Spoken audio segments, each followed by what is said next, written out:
Good morning! Hayaka and I were just talking about you.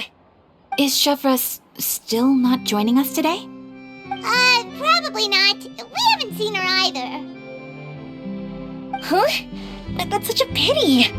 Director Farina said that we've only got a few small scenes left before wrapping up the entire thing. She even said that she'll get me into a couple scenes, so everyone will have a chance to shine in front of the camera. We were also planning on having a victory feast once we're all finished filming. You can join us, right? If only Chevros was here. I still haven't taken a photo with her. I'm afraid that can't be helped. Those special patrol folks are like phantoms when they've got a case on their hands. But to be honest, I'm even more concerned by what I read in the Steambird earlier this morning.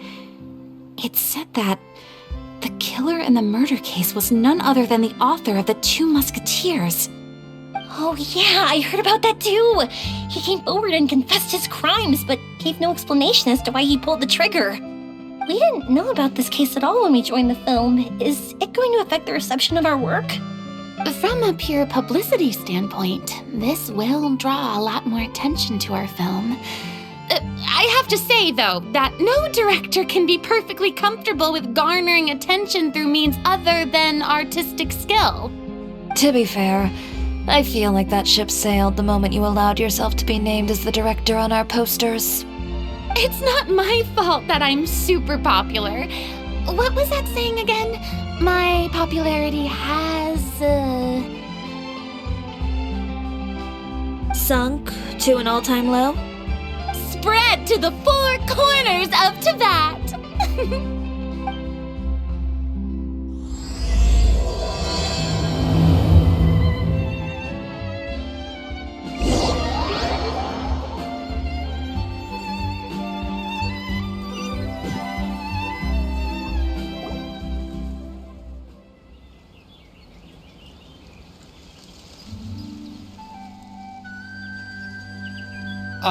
Excuse me, everyone.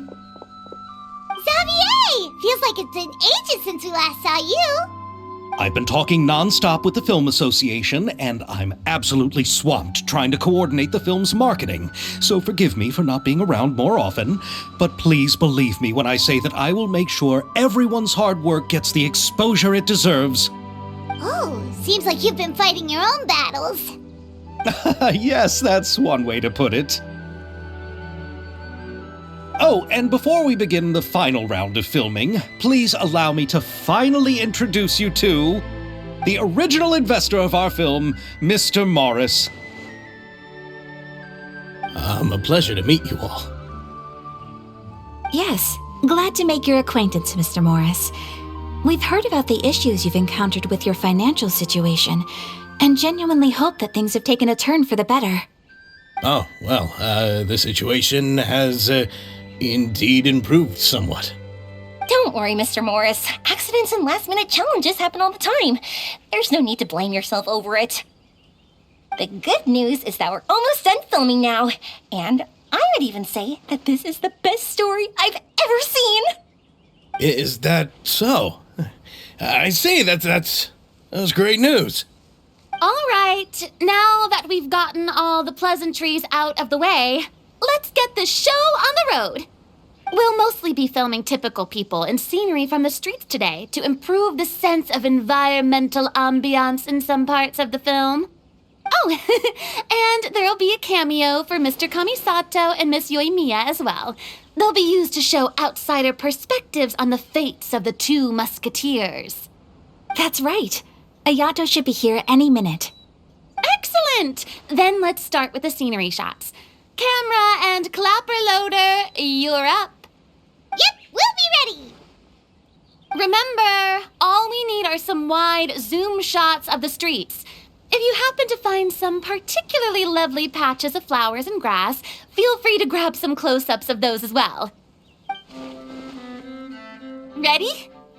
Lights! Camera! Action! Okay, now move the camera slowly.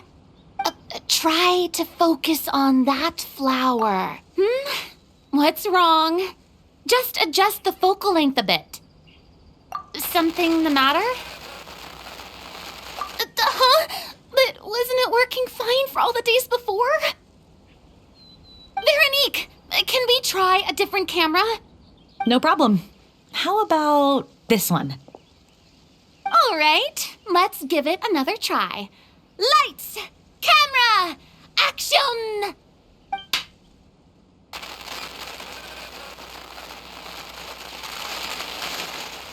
Don't tell me. This one is broken too? Veronique, do we have any other spare ones we can use? I'm afraid we only brought these two today. What? Then go find a workshop to get them repaired right away. Oh, and you too, Bono. Go find our spare camera in the warehouse and bring it back to the set. On it. Greetings, everyone. My apologies for the delay. Is something the matter, Ayaka? It seems like there are some issues with the filming equipment today. We're stuck for the moment. I see. Well, let's not just stand here twiddling our thumbs. Actors, to the makeup booth. We'll start on the next scene as soon as we get a working camera. The people at the workshop told me that the part which holds the lens in place seemed to have fallen off. That's super strange. It was perfectly fine just yesterday. Well, no time to dwell on that now. Let's get back to filming. Ahem! Quiet on set! Places, everyone! Lights! Camera! Action! By the way, have you heard about that recent murder case? Yes, I have. It seems that they've caused quite the commotion in the city. I heard that the chief of the guards is so mad about not catching the culprit that he's about to explode. Oh? I find that quite hard to imagine, considering how he already looks most days. Director, we have a problem. Oh, we're in the middle of a take! Couldn't you wait until we wrapped up this scene? No, Director, our film, all the finalized film that we've been keeping in the case has disappeared. Oh, wait, what did you say? Mr. Bono, please take me to where the film was kept right away. I'm coming too. No, Yoimiya, you have to stay here. Oh. Okay, listen up. Everyone who's not working on this current scene can go with Bono to look for the film. Everyone else, stay put and wrap up the scene.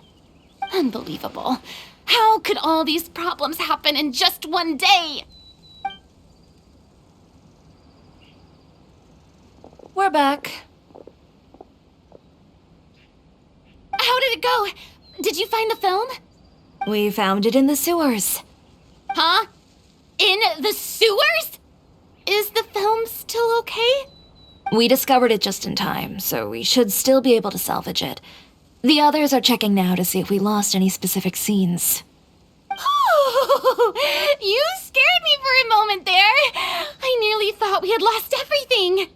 I really don't want to experience that feeling of despair again. Okay, but who could have stolen the film and dumped it there? Could it be some competitors working on other films? But if they wanted to harass us, why wait until the last day? Okay, we don't have time to really look into it right now. Let's strike while the iron is still hot and wrap this thing up once and for all. Yeah, let's finish it.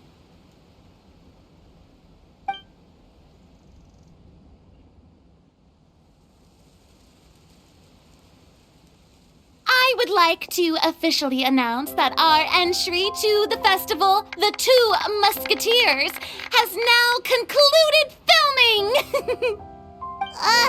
Paimon is spent. It's so late already. Even though the filming process proved to be extremely challenging, everyone provided valuable and unique contributions to the final product. Thank you all for your dedication and support. And just like Director Farina, I would also like to extend my most heartfelt thanks to all of you. Really, you've all helped me so much. All right. Let's save the awards speech for later, and hopefully also get some rehearsals in before the real thing. Anyway, now it's time to party! Let's all make our way to the beach and have a celebration feast so loud and fun that even the blubber beast will want in. Party! Party! Paimon wants to party!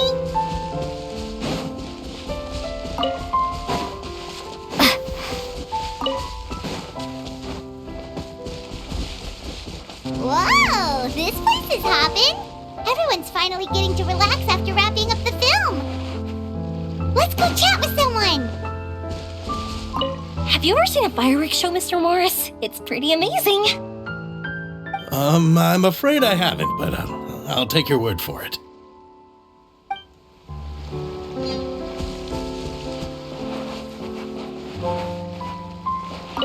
Oh, this is turning out to be quite the party.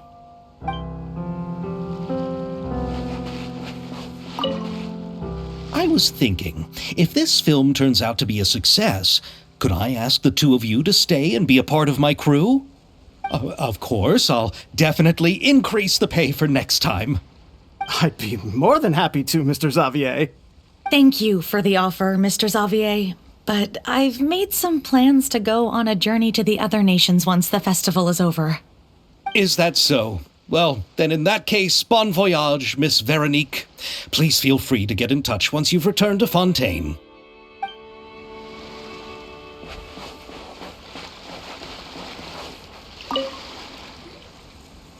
Hey, Ayato! How's your work been going? Everything went rather smoothly. Thank you for your concern. Ayato told me that we've already confirmed the dates for some Inazuma Fontaine cultural exchange events. So the next time we visit, we'll be doing so in our capacities as the representatives of the Yashiro Commission. Oh, that's great! Then maybe Paimon will be able to find Fontaine detective novels in Inazuma from now on! Oh, wait, wouldn't Yai Miko get upset if that happens? That would be stealing some of her business. You've got a point. She's always complaining that light novels have become bland and too predictable after all.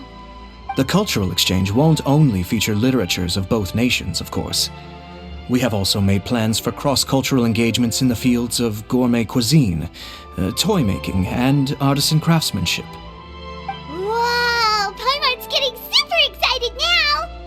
When the time comes, be sure to visit and participate in all the events.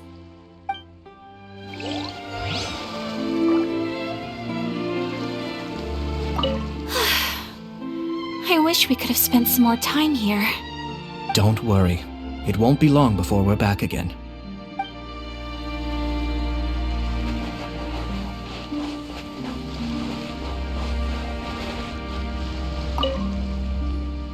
Farina! Oh, my darling clapper loader and camera operator. You've both worked really hard. Paimon thinks you worked even harder than us. Honestly, Paimon was getting a little tired of playing with the clapperboard by the end of it. Worst of all, Paimon started having dreams of you shouting, "Lights, camera, action!" into Paimon's ears. The actual dream can't even start until you've yelled that. Hey, if anything, shouldn't I be more grand and delightful in your dreams? We've been through so much together, and that's how your brain remembers me? That's not Paimon's fault. We've just used the clapperboard too much lately. Anyway, what's most important is that we've wrapped the film. I'm pretty confident that we'll take first prize. Hey, no need to mention the official name. Wait, now that you mention it, if we did win the prize, would Farina just get a statue of herself? Come on, I don't need that kind of attention. Xavier can accept the reward on our behalf. But just imagine! Farina accepting the Farina Award and holding a Farina statue. I'm going back to my dessert now. You all can keep discussing that on your own.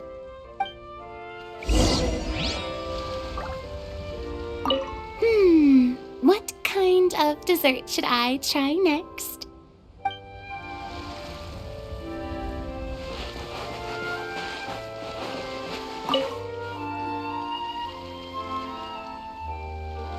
Chiori! Hey, you two. Are you not really into these kinds of big social occasions? Not particularly.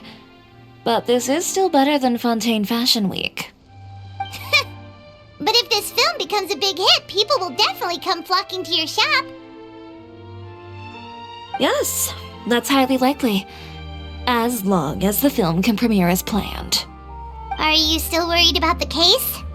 That and all the obstacles we had to face today. You're right. It's as if all our bad luck just manifested at once. But why today of all days? No, it's nothing. We've already delivered the film to the editors, so there should be nothing more to worry about. How are you doing, Mr. Morris? You having a good time? Well, you could say that. Do you happen to know when the party is scheduled to end? Judging by how much fun everyone's having, I'd say probably not until well after midnight. Is there something that you still have to take care of at home, Mr. Morris? Oh, well, I'm just not a late night person, so I might take off shortly. Oh no! Silly me. I almost forgot something super important. Oh, what is it? I prepared a whole batch of fireworks for the party, but I forgot to bring them over from the warehouse. Fireworks, you say? Well, that's truly a pity. Sorry things didn't go as planned. Could you help me carry them over, Mr. Morris? I won't be able to fetch all of them by myself. Me? Are you sure that you can't find anyone else? I just wanted to make this a surprise for everyone. The warehouse isn't far from here. We'll be there in no time. Pretty please, Mr. Morris. These are some of the best fireworks I've ever made. So I also want you to see them before you leave. They're stunning. I promise that they'll be a once-in-a-lifetime experience that you'll never forget. But... It's okay. Just come with me. If we're sneaky enough, nobody else will see us leaving. all right.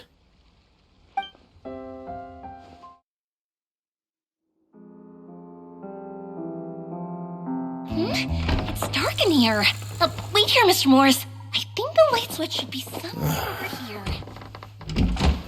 Why did I have to get roped into this? What was that?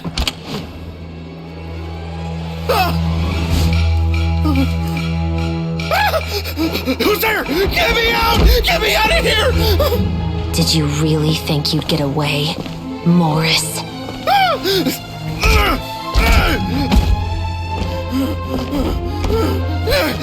You've got the wrong guy. It wasn't me. I'm not the killer. You know, Eliza died a far more heroic death than this.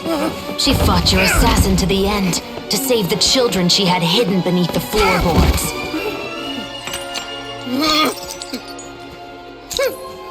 That is Eliza's pendant, the one with a photo of you two inside.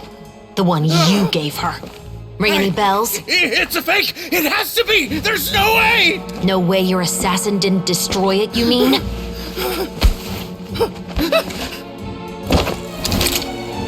Did you ever love her, Morris? Or was killing her always the plan? No, please. Listen to me. I told Eliza to keep us a secret. I paid her plenty for her silence. I never thought she'd keep the child. Everything was gonna come out, and I had no choice. She forced my hand. No! I'm begging you. I have money. Just name your price, please. You can keep your Mora, and you can go to hell.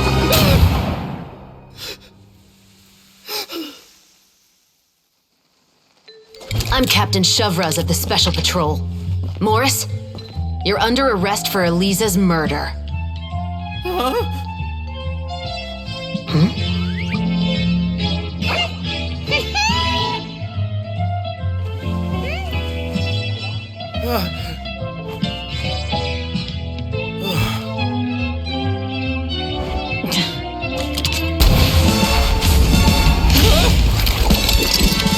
under arrest too, prop manager Veronique. Or perhaps I should call you the Second Musketeer.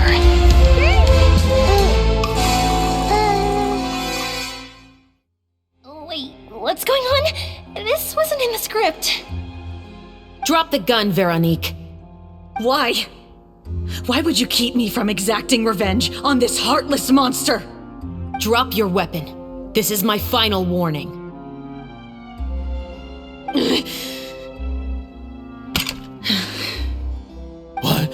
What is going on?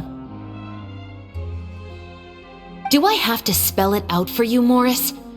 Everything that took place just now was staged to get you to confess the truth. But this last part is all improv, of course.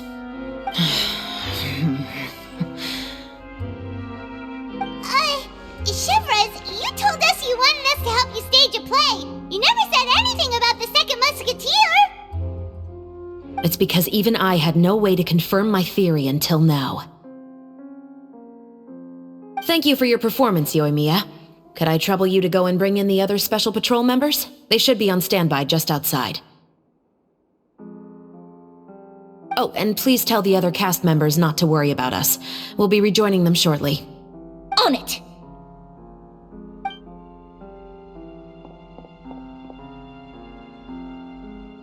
So what do you think, Morris? Care to talk about what happened 20 years ago? My patience is limited, you know. Don't force me to take you back to the interrogation room. I'd wager that you wouldn't last for more than a minute in there. With the recording we made, you have no chance of winning in court. Cooperating with us now is the most practical move.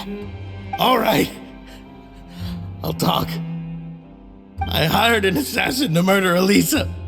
She once worked as a maid on my family's estate. She was very beautiful, and after some time I fell for her. We kept our relationship a secret and carried out an affair for some time, but it wasn't long before she became pregnant. And if my parents ever found out, they would have stripped me of my inheritance and status, driven me out of my home. I also didn't expect Elisa to insist on bringing the pregnancy to term. She even asked me to leave my family and travel far, far away with her. She believed that you were truly in love with her. I didn't have a choice. I gave her a large sum of mora, told her to leave the family and to get rid of the baby. But then years later, she sent me a letter. There were photos of 2 children, and she even asked if I could find some time to visit them. Huh? 2 children? Paimon thought Baptiste was the only... you mean... Even if she had the children against your will, you could have just ignored the letter entirely. Why kill her? I had just gotten engaged to be married to an heiress from another wealthy family. So if anyone were to find out about Elisa, my life would be completely ruined. I didn't have a choice. No, you always had a choice.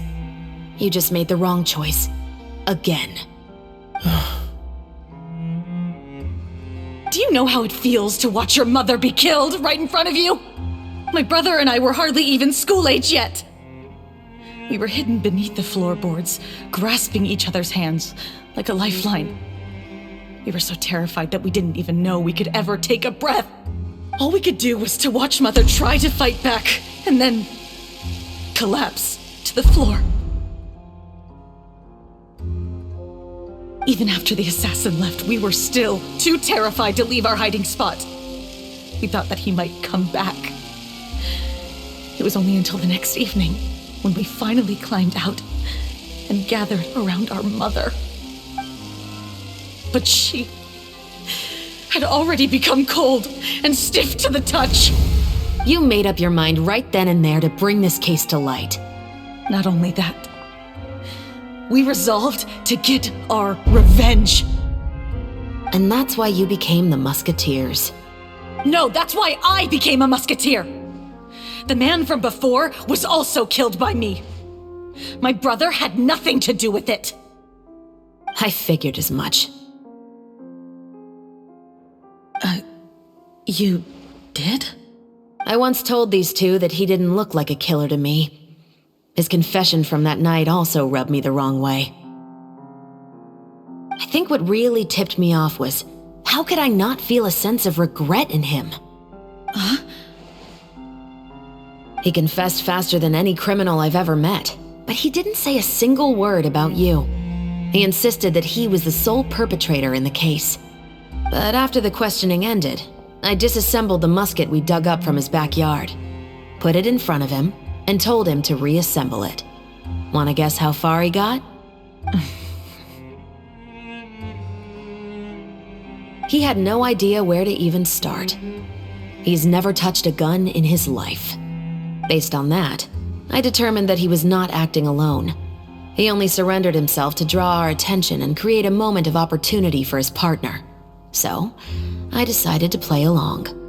And as expected, the second musketeer followed us without hesitation once she saw Morris get separated from the rest of the cast. Besides, why else would he call the novel The Two Musketeers? But how did you know it was Veronique? I figured it out the moment Baptiste told me his father's name. That so-called financial crisis was all just a ruse. He just wanted to sign up as the investor and then leave the film without any source of funding. After all, he has a vested interest in minimizing the reach of this story. It's really just the same thing as what he did to Eliza all those years ago. Human scum. But then Xavier pulled out all the stops and got the film made against all odds. Morris couldn't have that. With the killer in custody, he figured it was safe to act. And so he came to visit the set today, just as I expected.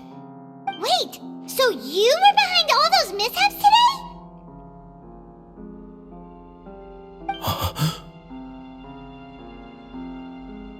As for the identity of the second musketeer, I assumed they'd probably stay close to Morris and look for an opening. And if they already knew that Morris was the film's investor, then that narrowed the list of potential suspects as well. Furthermore, being the props manager would allow the culprit to avoid scrutiny by purchasing mechanical parts in the name of the crew. With that hypothesis in mind, I went back to check Baptiste's orphanage adoption records. Guess whose name I saw on the same page, just a few lines from his. My brother. He trusted you. As in, he trusted me to perform the deed on his behalf? He trusted you to stand on the side of justice. I am. I thought you could do it as well.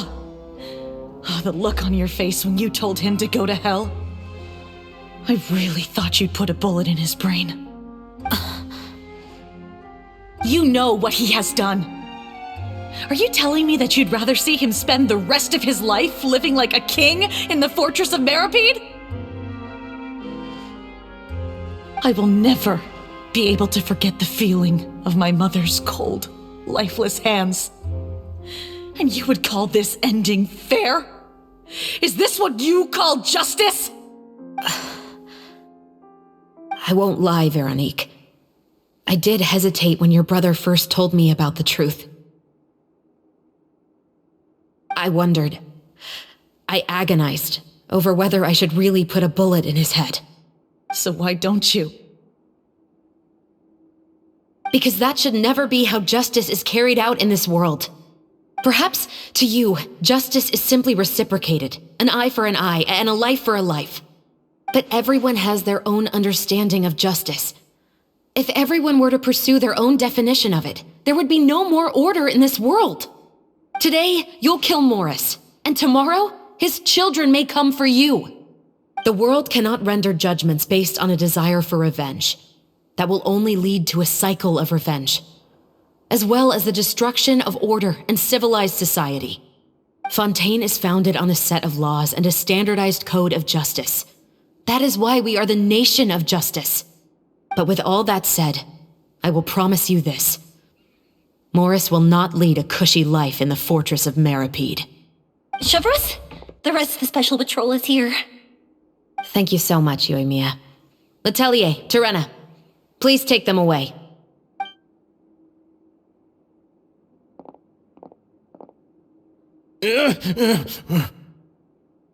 I still can't agree with your reasoning. I know. Justice has not been delivered. At least, not today.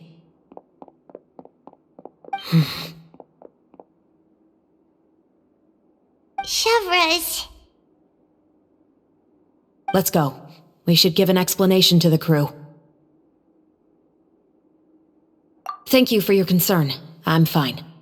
I'm just thinking about the things in life that have driven people to take justice into their own hands.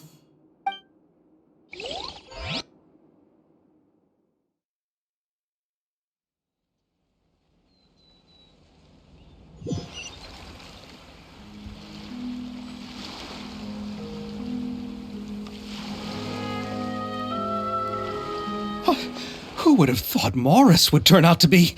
I'm at a loss of words. How could he have done something like this? I'm just glad that you're all safe and sound. Who knew that such a labyrinth of cases would be behind this story? Well, what should we do now? We have a finished film, of course, but should we still go ahead with the premiere? What do you mean? Shouldn't you be even more motivated to spread the word now that you've learned the truth? Chiori is right. I'd also like more people to see this story for themselves. But the real ending of the story seems to have deviated somewhat from the one in the script. Is that still acceptable to you, Miss Chevras? The call is yours. We still have time to reshoot an ending if that's what you'd like. No, it's fine as is. I like what we have for the catharsis. Romanticism is what gives works of art their appeal. Fiction is able to explore means of restitution that could never work in real life. Just like the real world, the world of stories also has its own set of rules and justice. These different possibilities are what initially drew me to reading in the first place. Sounds good to me. I support your decision. What about Veronique? Will she be okay? She will soon face her judgment alongside her brother and Morris.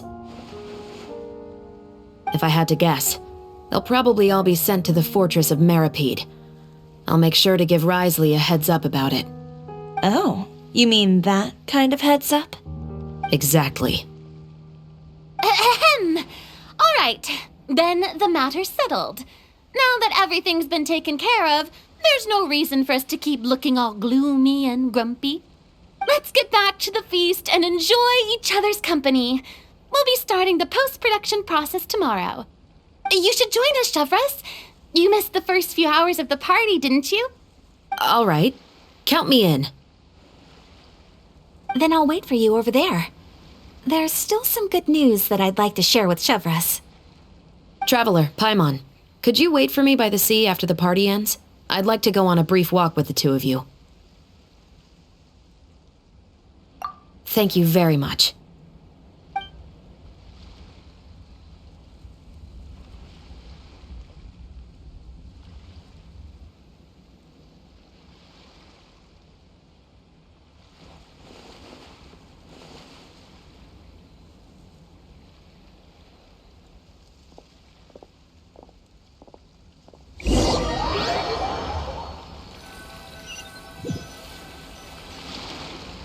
Sorry for the wait. Oh, we weren't waiting long at all. Is there something else you wanted to tell us? No, I don't have anything new to share. I just felt that since you were my investigation partners, I should have another conversation with the two of you.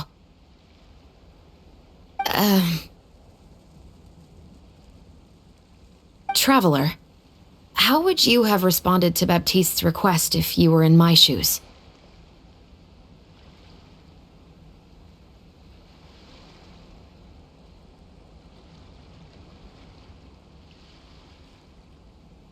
Is that so?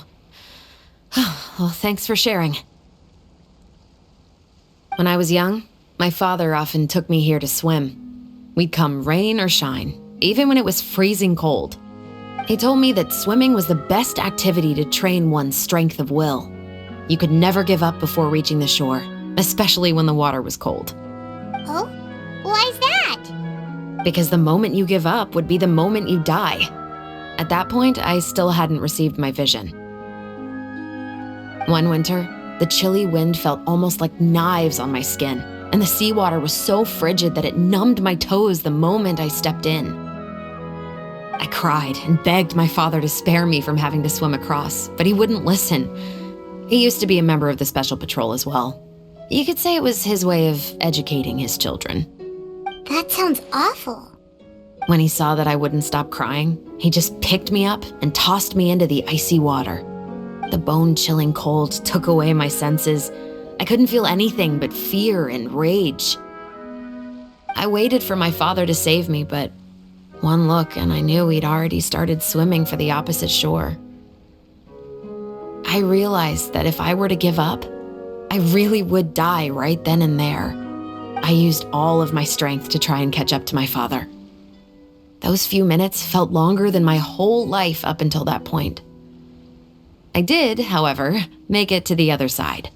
I've never felt afraid about anything in my life after that, nor have I ever cried again. That way of teaching would have never worked on Paimon. Yeah, I don't think that was the right method for anyone. It's just that, working now as I am in the pursuit of justice, I still sometimes feel like I've been tossed into that winter sea all over again. The anger and the helplessness. Chevreuse. But the worse I feel, the more I know to never give up. The alternative would be to forever lose myself among the waves. Anyway, how about a race?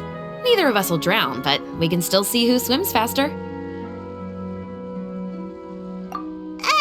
You guys go ahead!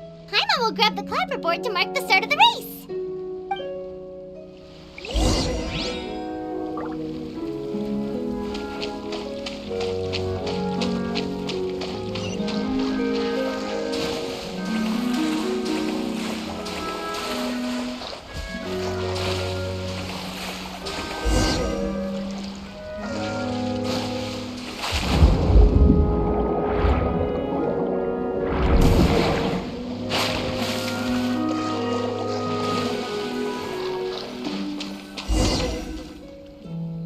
Whoa, that felt good. You were so fast in the water, Chevreuse. You were swimming even faster than Paimon could fly. So, about the Special Patrol, did you join because of your dad? Partly, but I'd say I was more inspired by the heroes I read about in stories growing up. Oh, so it's due to your love of stories. Of course, it was only after I joined the Special Patrol that I learned that truth is often stranger than fiction. Come on, let's walk a bit more.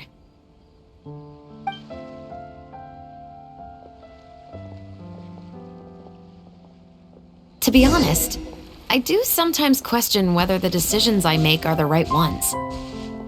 But I know that no matter what, I must keep swimming.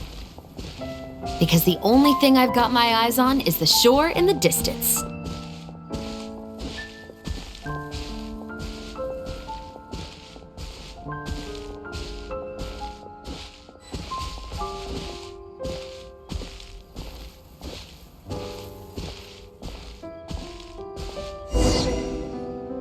Thank you for coming on this walk with me. I feel a lot better after getting all that off my chest.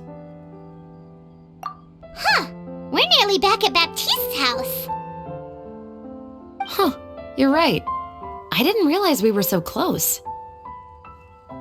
He really did plant a lot of flowers. It's just like how he described it in the story. Huh? Wait. Paimon, Traveler, look! The rainbow roses in the garden. They're in full bloom now.